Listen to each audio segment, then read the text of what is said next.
सामाजिक न्याय विभाग प्रस्तुत दिशा।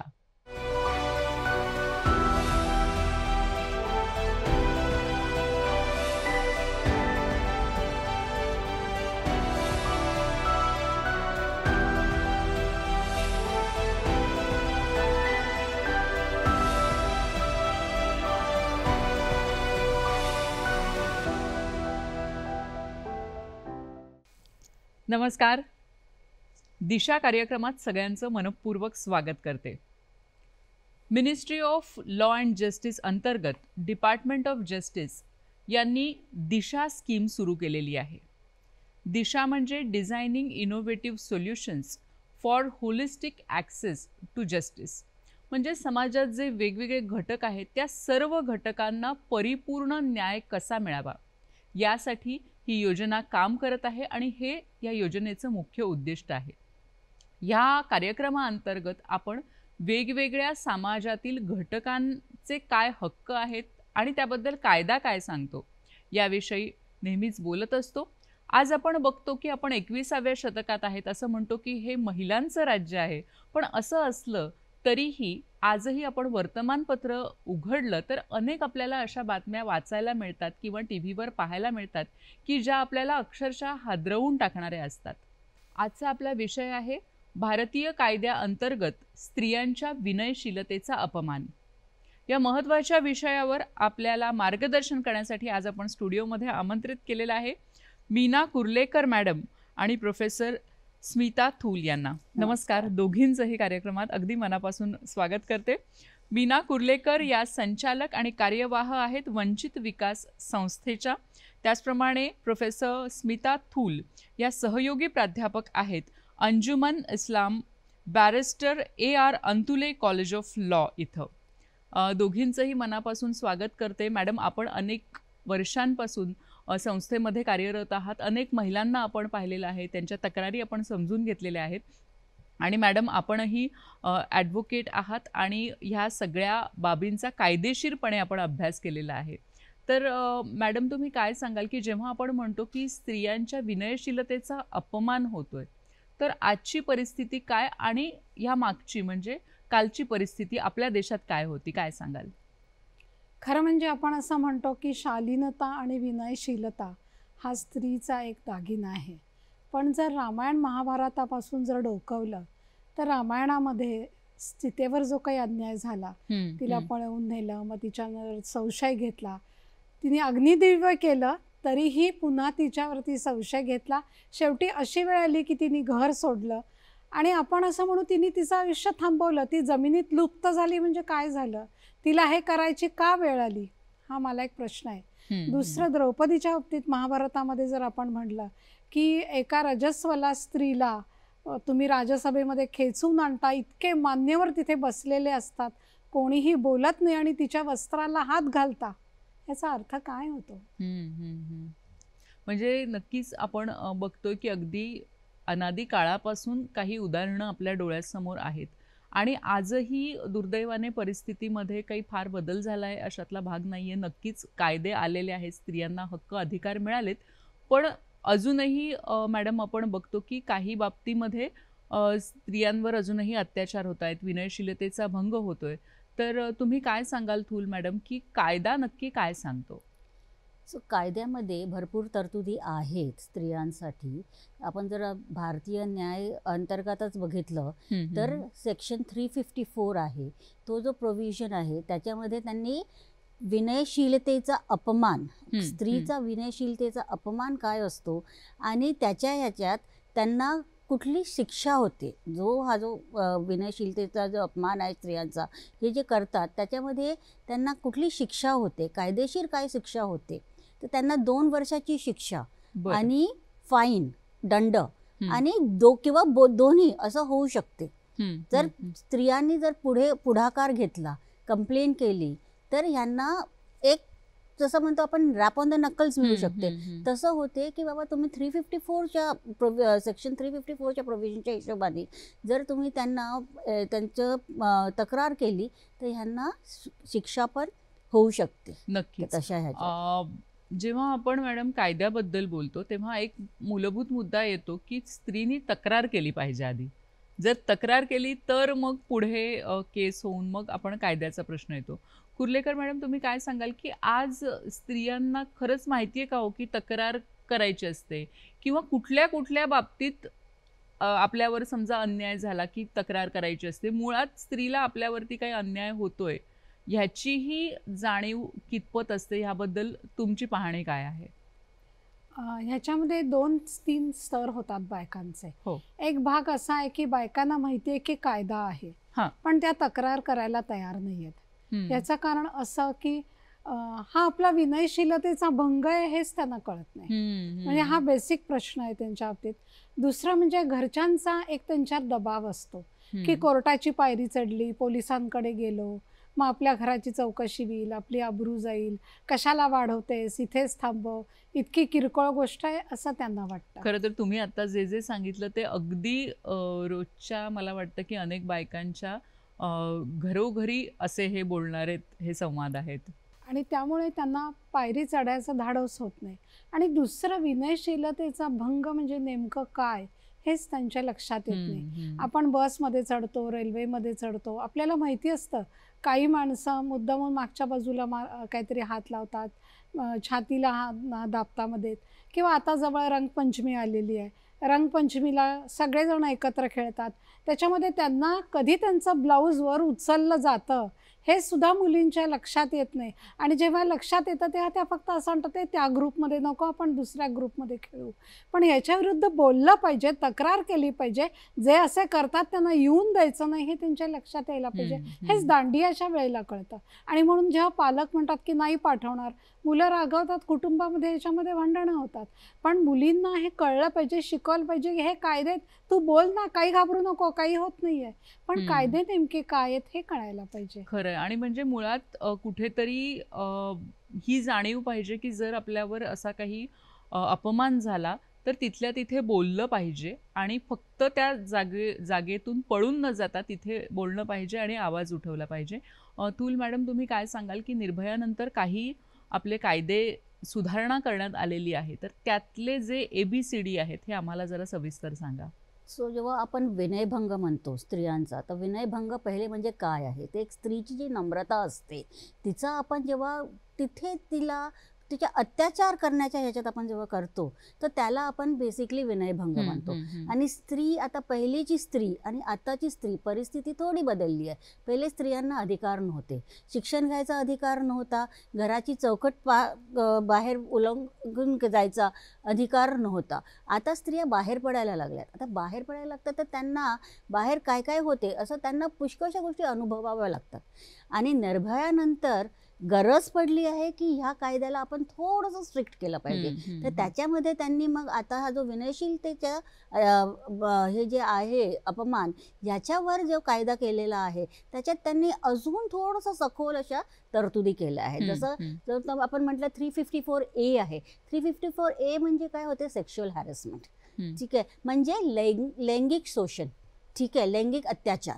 तर फक्त आपण ऑफिसमध्ये किंवा वर्कप्लेसमध्ये नाही, पण बाहेर पण स्त्रियांना जो एक ईव्ह टीझिंग वगैरे असं असते, तर त्याच्यात एक लैंगिक अत्याचार. दुसरा एक येतो 354B. बी मध्ये काय असते की आपण जेव्हा एक त्यांना एक जबरन आपलं एक फिजिकल फोर्सफुली आपण जेव्हा त्यांचे कपडे खेचतो किंवा दुपट्टा काढायचा प्रयत्न करतो, डिस्रोप करायचा प्रयत्न करतो, जसं मॅडम बोलले होते द्रौपदीचं जसं झालं होतं. तर असं नाही आहे की आता त्या गोष्टी होत नाहीत, आता पण होते. आपण त्याला म्हणजे एक खेळावर नेतो किंवा असं म्हणते की नाही हे तर ठीक आहे, it's not a big deal. तर नाही, ह्या बिग डील्स आहेत आणि ह्याच्यावर शिक्षा आहे. नक्कीच. म्हणजे मुळात स्त्रियांना ह्या गोष्टी माहिती पाहिजेत की आपल्यावर अगदी छोटासा जरी कुठे अन्याय होत असेल तरी त्याबद्दल आपल्याला बोललं पाहिजे, आणि कायद्यांनी आता ह्या गोष्टी अधिक गंभीर केलेल्या आहेत, त्यासाठी शिक्षा देखील आहे. या सगळ्या विषयावर खरं तर आणखीही बरंच बोलण्यासारखं आहे एका छोट्याशा विश्रांतीनंतर.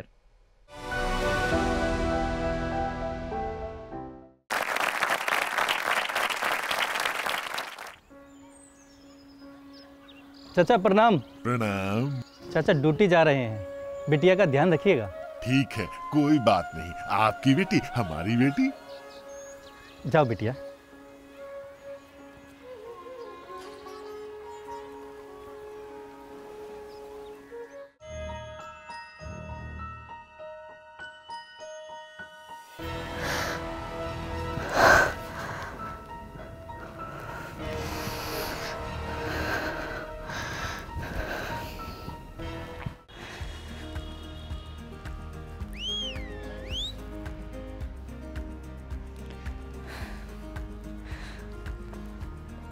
ओए होए, कहाँ चली?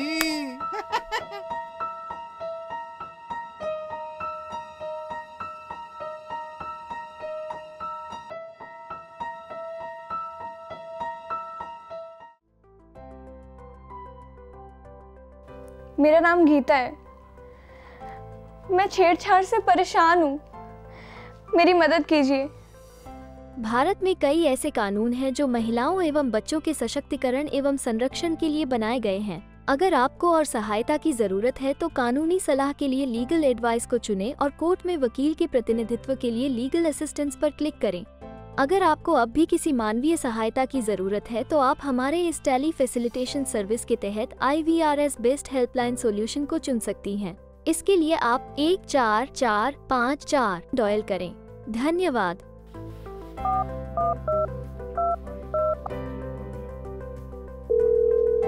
नमस्कार, मैं आशीष आपकी किस तरह से सहायता कर सकता हूँ? मेरा नाम गीता है। मैं छेड़छाड़ से बहुत परेशान हूँ, मेरी मदद कीजिए। आपके मामले को देखते हुए आपकी बात अपने काउंसलर से कराता हूँ। आप अपनी बात इनसे खुलकर कहिए, इससे आप अपने आप में आत्मविश्वास महसूस करेंगी। इसके पश्चात मैं आपको लॉयर से कनेक्ट करा दूंगा।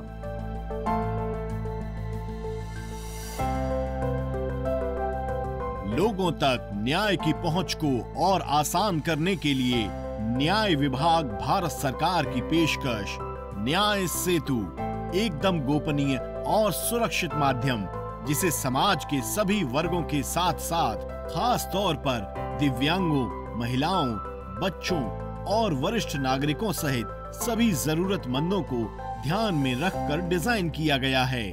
न्याय सेतु एक ऐसा प्लेटफॉर्म जहां कानूनी जानकारी, टेली लॉ और न्याय बंधु की सभी सेवाओं का है समागम। न्याय सेतु, सभी होंगे अब और सशक्त। न्याय पाने की राह अब होगी आसान। नमस्कार, विश्रांतीनंतर सगळ्यांचं मनपूर्वक स्वागत। दिशा अंतर्गत आपण कार्यक्रम करतोय आणि आजचा विषय आहे भारतीय कायद्या अंतर्गत स्त्रियांच्या विनयशीलतेचा अपमान। आपल्याला मार्गदर्शन करतायत मीना कुर्लेकर मॅडम आणि प्रोफेसर स्मिता थूल। नमस्कार, विश्रांतीनंतर पुन्हा एकदा स्वागत करते।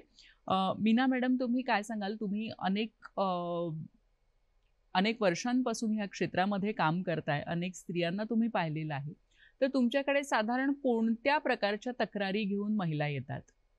आता मी ऐकलं मॅडमनी आपल्याला जे सांगितलं त्याच्याशी संबंधितच सगळ्या तक्रारी असतात।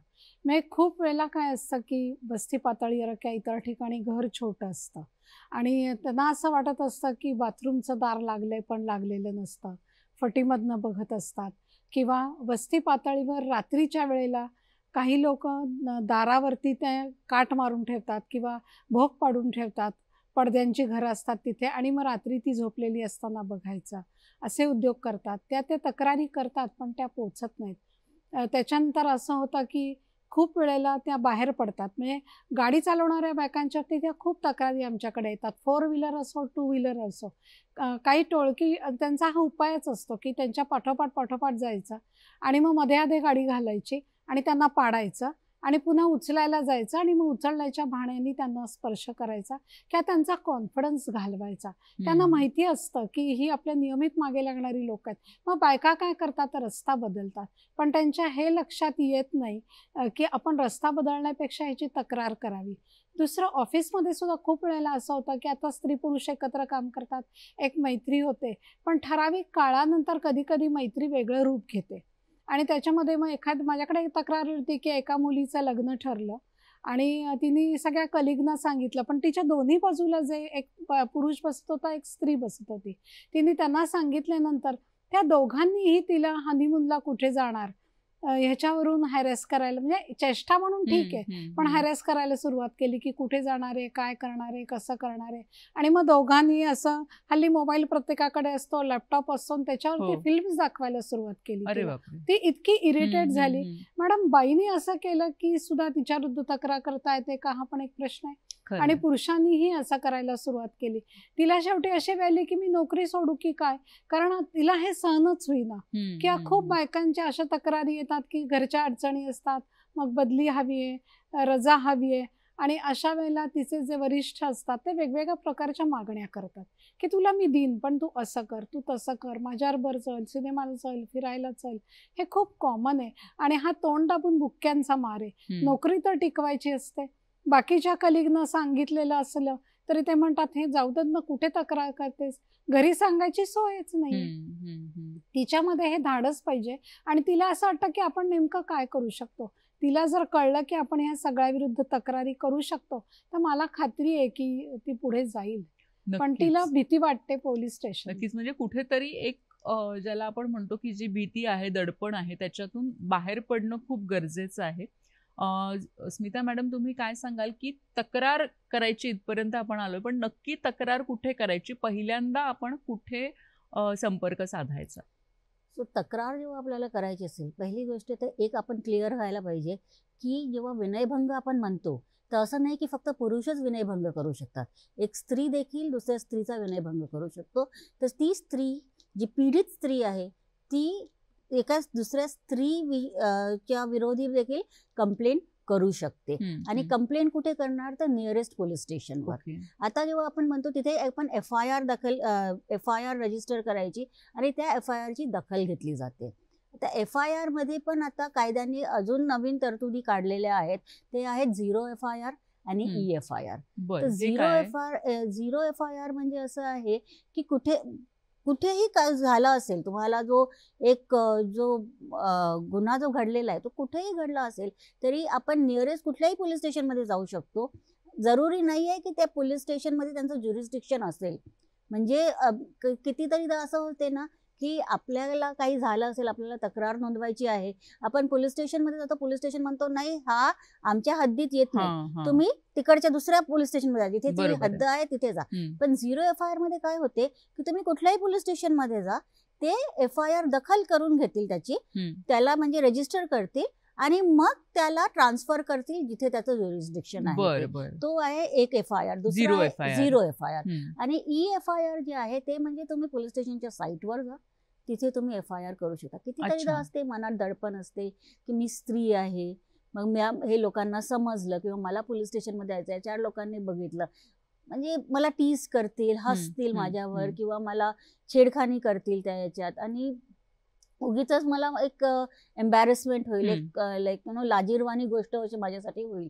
तर अशा याच्यासाठी म्हणून एक आहे की EFIR मध्ये असं असते की तुम्ही पोलीस स्टेशनच्या वेबसाईटवर तुम्ही FIR केलं तर ती देखील दखल घेतल्या जाते. बरं. म्हणजे आपण त्या पोलीस स्टेशनच्या त्या पोलीस स्टेशनच्या संकेतस्थळावर, वेबसाईटवर आपण तक्रार करू शकतो. नक्कीच मला असं वाटतं की अनेक ह्या नवीन गोष्टी आहेत की 0 FIR आहे, EFIR आहे, अशा सगळ्या बाबी ज्या आहेत त्या महिलांपर्यंत पोहोचवणं खूप गरजेचं आहे. आणि त्याचसाठी आहे आजचा कार्यक्रम. आणखीही काही मुद्द्यांवर आपण चर्चा करणार आहोत एका छोट्याशा विश्रांतीनंतर.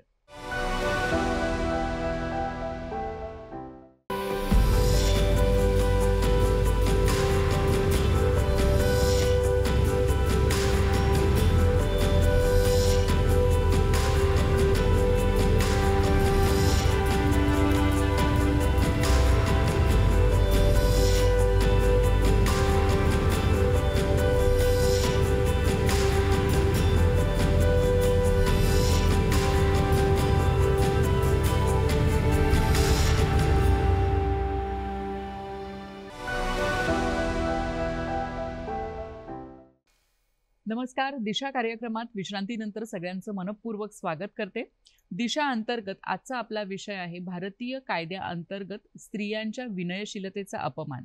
आणि आपल्याला आज मार्गदर्शन करण्यासाठी इथे आलेले आहेत मीना कुर्लेकर मॅडम, संचालक आणि कार्यवाह वंचित विकास संस्था, आणि प्रोफेसर स्मिता थूल, सहयोगी प्राध्यापक Anjuman Islam, barrister AR Antulay college of law. दोघींचंही विश्रांतीनंतर स्वागत करते. मीना मॅडम, आपण बघतो की अनेक स्त्रियांच्या बाबतीत असं होतं की शारीरिक त्यांना काही त्रास कोणी देत नाहीये, पण शाब्दिक त्रास दिला जातो किंवा एक प्रकारचा मानसिक छळ केला जातो. तर अशा प्रकारची उदाहरणं तुम्ही पाहिली असतील. हो, निश्चितच. मी ज्या वंचित विकास संस्थेचं काम करते ती संस्था गेली 40 वर्ष स्त्रियांमध्ये काम करते. सगळ्या स्तरातल्या स्त्रियांमध्ये आम्ही काम करतो. याच्यामध्ये एक आमच्या गोष्ट अशी, म्हणजे माझा जो अनुभव आहे गेल्या 40 वर्षातला, त्याच्यामध्ये असं लक्षात आलं की स्त्रियांमध्ये पण एक उतरंड आहे. म्हणजे नवरा असलेली बाई, नवरा नसलेली बाई, मुलं असलेली बाई, मुलं नसलेली बाई, किंवा नवऱ्याबरोबर नवऱ्याने सोडलेली असं लोकांच्या दृष्टीने, किंवा नवरा सोडलेली, फक्त मुलीच आहेत, मुलं नाही आहेत. आणि ह्यानुसार त्यांना रोजच्या समाज जीवनामध्ये वागवलं जातं. फक्त ते अशा पद्धतीने वागवलं जातं की बरोबर तिला कळतं की हे आपल्याला वागवलं जातं. किंवा खूप वेळेला बाईला एकटं पाडलं जातं कुटुंबामध्ये. आणि म्हणून मग आम्ही एक अभया नावाचा गट केला की तो एकटा सिंगल विमेनचा केला. आणि त्यावेळेला त्यांनी असं सांगितलं, तो एक ठराव केला की आमच्यासाठी वांस, कुमारी किंवा बिनलग्नाची, किंवा ज्याला म्हणतात ते विधवा, किंवा नवरा मेलेली वगैरे, हे जे वाईट शब्द ज्याला आपण म्हणतो, डिसेन्सी सोडून असणारे शब्द आहेत, ते वापरू नयेत. आणि हा बायकांनी केलेला त्यांच्यातला एक ठराव आहे. आणि या संबंधामध्ये आम्ही संपूर्ण महाराष्ट्रभर जागृतीचं काम केलं. लोकांनी आम्हाला सह्या दिल्या आणि सगळ्या प्रकारच्या लोकांनी सह्या दिल्या की हे बरोबर आहे. मग ह्याला काय म्हणायचं ह्या बायकांना, जर हे नाही म्हणायचं तर मग असं झालं की अभया म्हणावं. अभया म्हणजे परिस्थितीला सक्षमपणे, खंबीरपणे तोंड देणारी स्त्री. कारण सिंगल विमेनचं राहणं वाटतं तितकं सोपं नाहीये. पैसा असणारी असो किंवा पैसा नसणारी असो. आणि हे जे शाब्दिक बाण तिला बसतात हे तिला खरंच आतमध्ये खूप काय म्हणतात जखमी करून जातात. की आमच्याकडे एक बाई आली होती आणि ती असं म्हणाली की आज माझ्या भावाच्या मुलाचं काहीतरी लग्न आहे, तर औक्षण करताना त्यांनी मला लांब ठेवलं. याचं एकच कारण आहे की मला 2 मुली आहेत. आणि तिला ते इतकं अपमान करणारं वाटलं. ती म्हणाली मी कुठे कमी आहे. म्हणजे असं नाही केलं की तुला मुली आहेत असं सांगितलं, पण असं केलं की एक जरा तू थांब, यांना येऊ देत, त्यांना येऊ देत, त्यांना येऊ देत. ते कुटुंबामध्ये बरोबर कळतं. आणि मग तिची बहीण तिला म्हणली की तुला कळत नाहीये का, एकीकडे आपण विमेन जेंडर इक्वॅलिटीवरती काम करतो आणि एकीकडे हे तळागाळामध्ये जे होतं किंवा रोजच्या आयुष्यात जे होतं ना ते दुःखदायक आहे. हा मानसिक छळ आहे तिचा. खरंच तुम्ही जसं सांगितलं की अनेक उदाहरणं असतात, किंवा बऱ्याचदा असं होतं की कुठेतरी इव्हन शाळा कॉलेजेसमध्ये म्हणा किंवा कामाच्या ठिकाणी अशा काहीतरी कमेंट्स पास केल्या जातात की ज्या स्त्रियांना लागतात आणि कुठेतरी त्यांचा आत्मविश्वास कमी होऊ शकतो. मॅडम, तुम्ही काय सांगाल की कायदा ह्याच्याबद्दल काय सांगतो? आता ह्याच्यात आपण जर IPC मध्ये म्हटलं तर त्याच्यामध्ये येते 509 सेक्शन आहे, जिथे आपण म्हणतो की एक शाब्दिक अपमान जो आहे तर ह्याच्यामध्ये तुम्ही गुन्हेगारीमध्ये काय तुम्ही दाखवू शकता, फौजदारी पर्याय काय आहेत.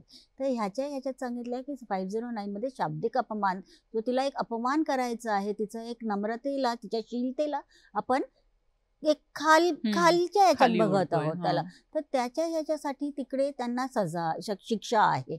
आणि त्या व्यतिरिक्त जेव्हा एक स्त्री तिच्या एका वर्कप्लेसमध्ये ती जाते आणि तिथे जर तिला कुठल्याही प्रकारे तिच्यावर एक लैंगिक अत्याचार होत असेल तर त्याच्यासाठी कायदा आहे. पहिले एक विशाखा गाईडलाईन्स होते आणि 2013 मध्ये त्याचं कायद्यांवर रूपांतर झालेलं आहे. त्याला आपण म्हणतो posh act, prevention of sexual harassment at workplace. तर ह्या कायद्याअंतर्गत आपण जर बघितलं तर इथे आपण फक्त लैंगिक अत्याचार म्हणजे फक्त शारीरिक नाही तर त्याच्यात मानसिकही. आणि आपण मानसिक आणि शारीरिक कसं बघू तर असं आहे की जेव्हा कुठे आपण एक म्हणतो क्विड प्रो को, म्हणजे तुला जर काही हवं असेल, जसं फॉर एक्झाम्पल प्रमोशन हवं असेल तर तू ह्या काही गोष्टी माझ्यासाठी कर, त्याला आपण म्हणतो म्हणजे एखाद दे एखाद घे. तर हा क्विड प्रो को. किंवा दुसरं असतो की तिच्यावर मानसिक अत्याचार करतात. एक आपण म्हणतो हॉस्टाईल वर्क एन्व्हायरमेंट, म्हणजे तिला काम नाही देणं, तिच्याशी बोलायचं नाही, तिला एकटं पाडायचं हम्म. किंवा तिच्यावर विचित्र असे म्हणजे काही रिमार्क्स करायचे, ज्याच्यामुळे Right. तिला एक मानसिकतेने तिला अपमानित वाटेल हम्म. किंवा तिला असा इतका म्हणजे आक्रोश होईल तिला की हम्म. तिचा कामावर तिचं लक्ष नाही लागेल, बरोबर ती आहे 100% देऊ शकणार नाही. बरोबर आहे. म्हणजे कुठल्याही प्रकारचा तिचा एक छळ म्हणू किंवा तिला त्रास जर होत असेल तर तो ह्या कायद्याअंतर्गत कायद्यानुसार अंतर्गत होतो. येतो. आता हे सगळं पाहता म्हणजे एकीकडे अन्याय अजूनही होत आहेत, ही दुर्दैवाची बाब आहे. पण चांगली गोष्ट ती ही पण आहे की अनेक स्त्रिया आज पुढे येत आहेत आणि त्यांना न्यायही मिळतोय.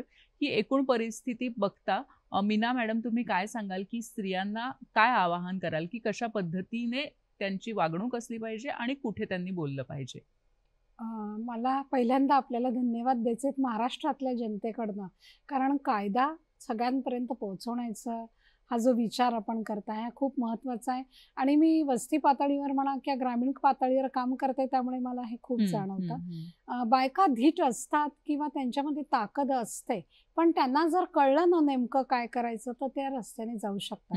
आणि सामाजिक संस्था अनेक बायकांमध्ये काम करतात. आम्ही असं सांगतो की आपलं दिसणं महत्त्वाचं नाहीये, आपलं असणं महत्त्वाचं आहे. मुळात आपण माणूस आहोत आणि आपण स्वतःला स्वीकारलंय हे जर त्या बाईला कळलं तर माणूस म्हणून जे काही हक्क आहेत ते सगळे आपण मांडू शकतो. आणि खूप वेळेला आम्हाला असं वाटतं, आमची संस्थाही प्रयत्न करते की 8वी पासून वयात येताना जेव्हा आपण इतर अनेक विषय शिकवतो, कोणी वकील नाही होणार आहे पण एक शिकवू शकतो की जी पोलिसांची भीती अगदी ठाम तुला पोलिसांकडे दिन हे जे लहानपणापासून केलं जातं ना हे करू नये.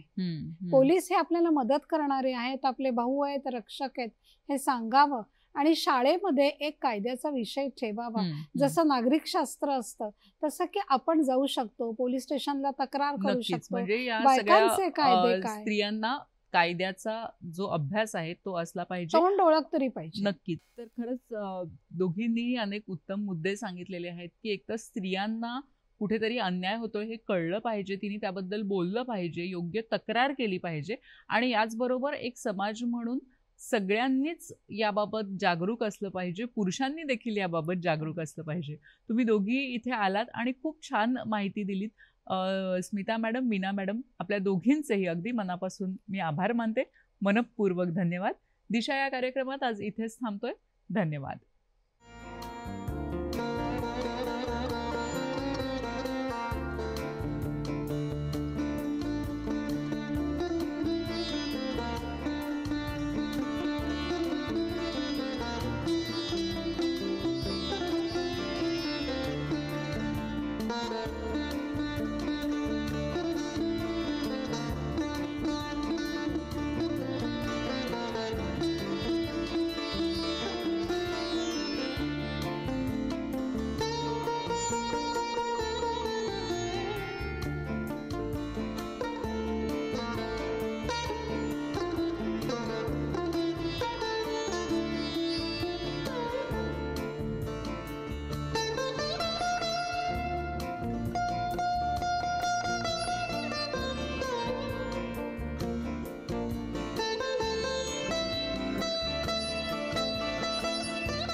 सामाजिक न्याय विभाग प्रस्तुत दिशा.